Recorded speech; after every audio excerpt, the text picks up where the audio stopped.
સુરતમાં વિદ્યાર્થીઓ ભરેલી બસનો અકસ્માત સર્જાયો હતો। રસ્તા પર દોડતી સ્કૂલ બસ રસ્તાની નજીક પાણી ભરેલા ખાડામાં ખાબકીને ઝાડ સાથે અથડાઈ હતી। તે દરમિયાન 40 જેટલા વિદ્યાર્થીઓ બસમાં સવાર હતા। ઘટનાને પગલે રોડ પરથી પસાર થતા વાહન ચાલકો દોડી આવ્યા હતા, જેમણે વિદ્યાર્થીઓને બારીના કાચ તોડીને બહાર કાઢ્યા હતા। દાંડી રોડ પર સાંકેત ચોકડી નજીક બસ પાણી ભરેલા ખાડામાં ફસાઈ હતી, જેથી બસના કાચ તોડીને બાળકોને સહી સલામત બહાર કાઢવામાં આવ્યા હતા। મોટી જાનહાનિ ટળી હતી। જો કે સ્થાનિકોમાં ભારે રોષ જોવા મળ્યો હતો।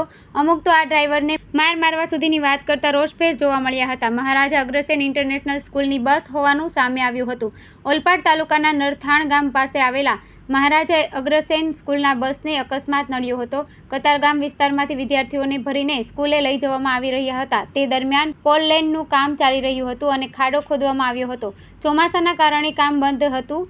સમગ્ર ઘટનામાં વિદ્યાર્થીઓને સહી સલામત સ્થાનિકો દ્વારા બહાર કાઢી લેવામાં આવ્યા છે।